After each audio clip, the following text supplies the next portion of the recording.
Olá, o meu nome é José Alberto Ferreira e sou imunoalergologista no Centro Hospitalar Vila Nova de Gaia Espinho.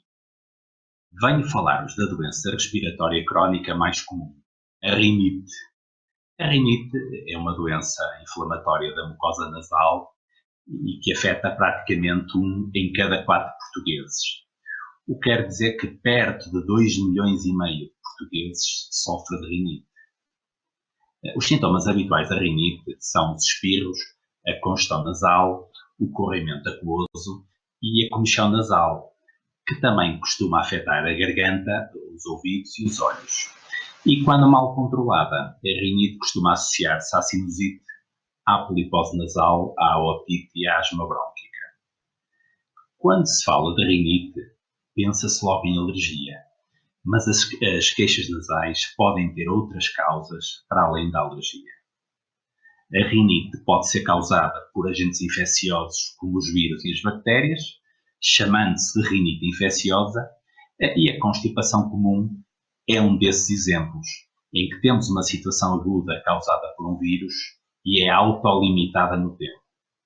Outras situações de rinite de causa não alérgica podem ser, por exemplo, a rinite idiopática, que também se chama de vasomotora e que é uma forma frequente de rinite que resulta de uma reatividade exagerada das vias aéreas superiores a estímulos ambientais inespecíficos, como, por exemplo, as variações súbitas da temperatura e da umidade, a exposição a fumo de tabaco e a outros odores ou irritantes. A rinite pode ser induzida por medicamentos, em que a aspirina e outros anti-inflamatórios não esteroides podem, em alguns doentes, ser causa de sintomas nasais e associar-se à rinocinusite crónica, à polipose nasal e à asma. Outros medicamentos, como alguns antihipertensores, certos colírios oculares ou até os contraceptivos orais, podem agravar os sintomas da rinite. Mas a causa mais frequente da rinite medicamentosa é o uso dos descongestionantes nasais. A rinite pode também ser causada por variações hormonais, mesmo de causa fisiológica, como durante a gravidez ou devido ao ciclo menstrual, e ainda por doenças endocrinológicas como o hipotiroidismo. A ingestão de alimentos quentes ou picantes e de algumas bebidas alcoólicas podem causar sintomas nasais, chamando-se de rinite gustativa.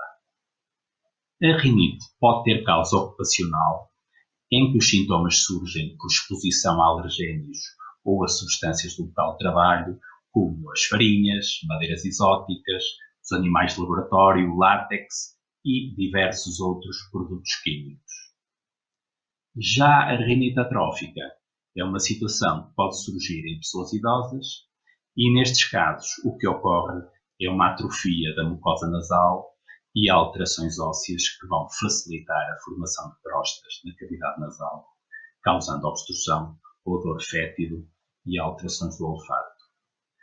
Já relativamente à duração dos sintomas, a rinite classifica-se em intermitente, quando os sintomas ocorrem menos de 4 dias por semana ou durante menos de 4 semanas, e persistente, quando os sintomas ocorrem mais de 4 dias por semana e durante mais de 4 semanas.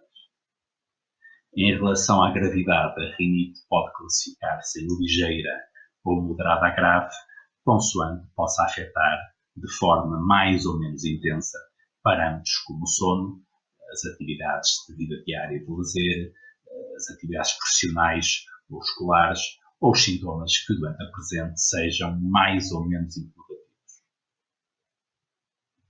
Em doentes que apresentam sintomas em algumas épocas do ano, os pólenes e alguns fungos são as causas mais frequentes.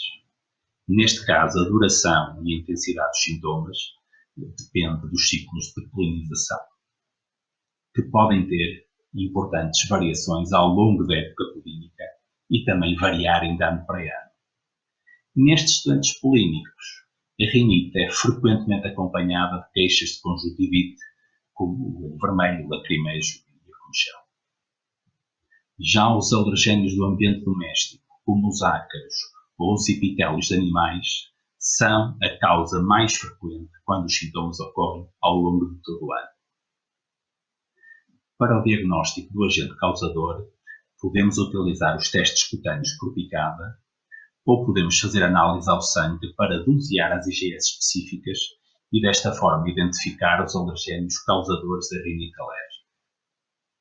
Depois de identificado o agente causador, são propostas medidas de evicção para esse alergénio. Sabemos que a diminuição da exposição ao alergénio pode contribuir para uma melhoria dos sintomas. No entanto, é frequente ser necessário recorrer ao tratamento farmacológico. E dos fármacos mais utilizados na rinite, temos os corticoides intranasais, que permitem um controle da inflamação e são muito seguros, mesmo em crianças, e os antihistamínicos, em que devemos preferir sempre os de segunda geração não sedativos. E estes podem ser administrados por via oral ou por via tópica em sprays intranasais e são úteis no controle dos sintomas. Já os descongestionantes nasais devem ser usados com muito cuidado e por tempo muito limitado, uma vez que podem causar habituação e provocar rinite medicamentosa.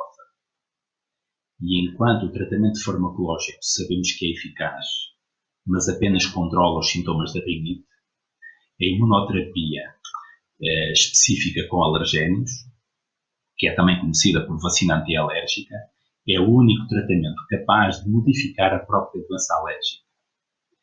E consiste na administração do extrato alergénico ao qual o doente é alérgico, de forma a produzir uma regulação do sistema imunitário com o objetivo de, em exposições futuras, diminuir os sintomas causados por esse mesmo alergénio.